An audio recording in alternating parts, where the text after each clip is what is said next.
A čo od toho môže človek očakávať okrem tej inšpirácie? Teda ty si hovorila, že viete aj pomôcť nejakými dodávateľmi, s tými kontraktami, alebo ako to s nimi dohodnúť. Predpokladám, že máte aj niekoho, akože, kto vie po čínsky, alebo sa to všetko rieši v angličtine, alebo ako to je? No ja viem po čínsky, čiže ja tam väčšinou chodím ako dozor, ale máme aj ďalších ľudí. A čo sa týka vlastne toho celkového procesu, tak my akože nikoho nenútime, že boli ste tu s nami v Číne, musíte robiť s nami.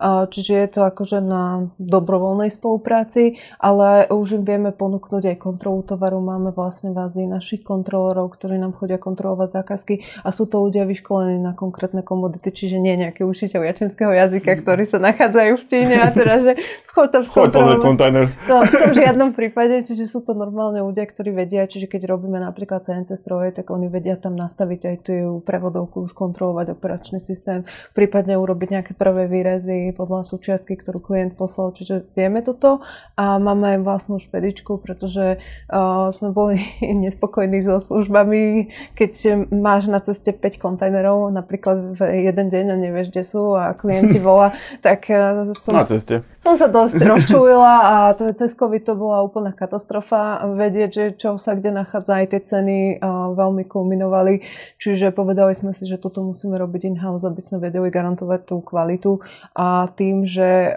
máme vlastne tú špedičku, tak vieme spraviť aj to, že keď napríklad sa omešká objednávka, lebo Aziati nás sľubujú, akože, že bude to za mesiac hotové alebo za 2 týždňa a potom mesiac aj pol neskôr, že čo.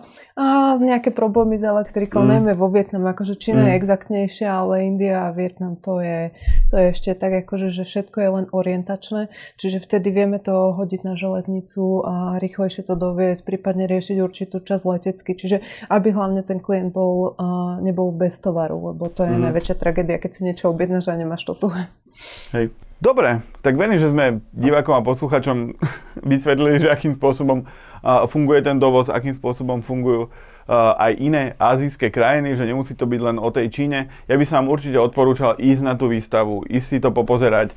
Proste je to spojenie z príjemného s užitočným, aby vás to posunúť niekde úplne inde, lebo tých Slovákov a Čechov, ktorí chodia na tieto výstavy, sú možno desiatky, možno, neviem, alebo nejaké nižšie stovky možno ročne, ale je to extrémna konkurenčná výhoda, ktorá vás vie úplne niekde posunúť, lebo všetci chodia do Poľska, všetci si chodia do tých veľkoskladov, ale to nie je vaša pridaná hodnota, čiže keď chcete ten e-shop niekde posunúť, tak je možno čas sa zamyslieť nad tým, jednak nad tým priamym dovozom a takisto nad tými veľtrhmi.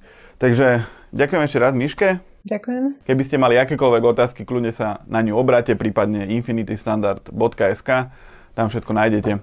A ďakujem, že ste tu boli s nami. Ahojte. Ahojte.